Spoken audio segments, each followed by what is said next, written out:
Halo, Assalamualaikum warahmatullahi wabarakatuh.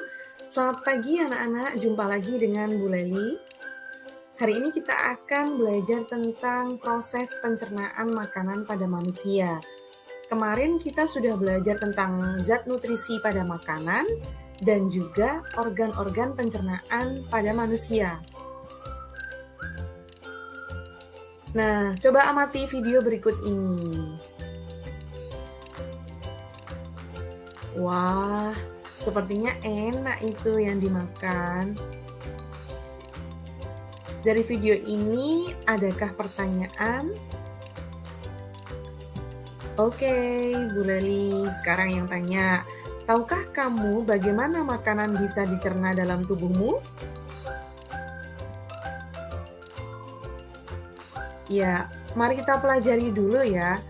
Sistem pencernaan itu ada dua, yaitu sistem pencernaan mekanis dan pencernaan kimiawi. Pencernaan mekanis itu maksudnya pengubahan makanan menjadi partikel yang lebih kecil. Sedangkan pencernaan kimiawi adalah pencernaan makanan dengan bantuan enzim. Organ pencernaan makanan pada manusia itu yang pertama ada mulut. Di dalam mulut ini terjadi pencernaan mekanis dan pencernaan kimiawi.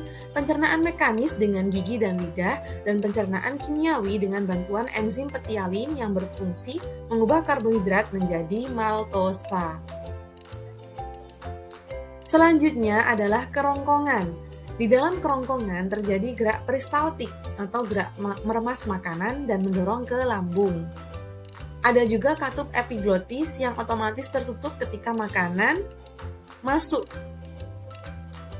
agar tidak masuk ke saluran pernafasan. Selanjutnya, makanan akan masuk ke lambung. Di dalam lambung ini terjadi pencernaan mekanis dan kimiawi. Pencernaan mekanisnya dengan dinding lambung yang meremas makanan, sedangkan pencernaan kimiawi dengan enzim yang disingkat aspere.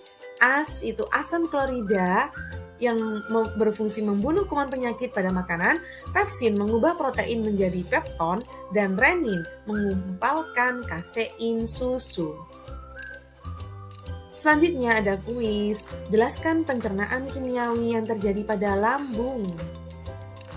Silakan dijawab. Selanjutnya masuk ke usus halus. Di dalam usus halus ini terjadi pencernaan dengan bantuan enzim yang disingkat atrilip. Supaya kalian mudah menghafal ya, amilase. Amilase itu mengubah karbohidrat menjadi glukosa. Kemudian ada tripsin. Tripsin itu mengubah pepton menjadi asam amino. Sedangkan lipase mengubah lemak menjadi asam lemak dan gliserol. Gambarnya adalah seperti ini. Usus halus itu terdiri dari usus 12 jari atau duodenum, jejunum, dan ileum. Kemudian makanan akan masuk ke usus besar. Di usus besar ini terjadi penyerapan air dan pembusukan makanan dengan bakteri Escherichia coli. Selanjutnya sisa-sisa makanan akan masuk ke anus untuk dikeluarkan. Ya, namanya proses defekasi. Ada kuis. Enzim yang mengubah lemak menjadi asam lemak dan gliserol adalah, silakan jawab. Makanan pertama kali masuk melalui mulut. Di dalam mulut terjadi pencernaan mekanik dan kimiawi. Pencernaan mekanik yaitu dengan bantuan gigi dan lidah. Gigi memecah makanan untuk menjadi lebih kecil sehingga mudah diserap. Dan ludah mengandung enzim petialin yang mengubah karbohidrat menjadi maltosa atau gula sederhana. Setelah itu, makanan masuk ke esofagus atau kerongkongan. Di sini ketika makanan masuk, maka katup epiglotis akan menutup sehingga makanan tidak masuk ke saluran pernafasan. Di dalam kerongkongan terjadi gerak peristaltik yang mendorong makanan untuk masuk ke lambung. Nah, di dalam lambung terjadi pencernaan mekanik dan kimiawi juga. Ya. Lambung itu stomach itu ya Inggrisnya. Nah, di dalam lambung ini lambung memecah makanan untuk menjadi lebih sederhana sehingga disebut kim atau bubur kim itu. Di dalam lambung juga terjadi pencernaan kimiawi oleh enzim yang disingkat apa? Aspere, asam klorida yang berfungsi untuk membunuh kuman penyakit di dalam makanan. P-nya enzim pepsin, yaitu mengubah protein menjadi pepton. Kemudian ada enzim renin, yaitu menggumpalkan kasein susu. Setelah itu, makanan akan masuk ke dalam usus halus. Proses pencernaan pada usus halus ini berhubungan langsung dengan liver dan pankreas. Nah, ini namanya pankreas. Pankreas menghasilkan 3 enzim yang disingkat A-trilipse. A itu amilase, fungsinya untuk mengubah maltosa menjadi glukosa. Kemudian tripsin mengubah protein pepton menjadi asam amino, dan yang lipase mengubah lemak menjadi asam lemak dan gliserol. Setelah itu, sari-sari makanan siap untuk diserap oleh tubuh kita. Nah, penyerapan sari-sari makanan itu dilakukan di usus halus. Ternyata di dalam usus halus itu bentuknya adalah vili seperti ini, seperti handuk ya, ada tonjolan-tonjolan kecil. Fungsinya untuk memperluas bidang penyerapan. Lah, sari-sari makanan ini ketika vili itu dibelah itu seperti ini ya, di dalamnya ada pembuluh darah. Jadi sari-sari makanan nanti akan diedarkan ke pembuluh darah ke seluruh tubuh manusia, sehingga nanti untuk menjadi sumber energi bagi tubuh kita dan melakukan berbagai metabolisme di tubuh kita. Nah, setelah itu sisa-sisa makanan itu akan dilanjutkan ke usus besar. Nah, di usus besar ini terjadi penyerapan air dan juga pembusukan makanan oleh bakteri Escherichia coli, sehingga nanti akan dilanjutkan ke rektum dan dikeluarkan melalui anus. Begitulah proses defekasi. Selanjutnya ada organ pencernaan tambahan. Kelenjar pencernaan itu membantu mencerna makanan dengan menghasilkan enzim.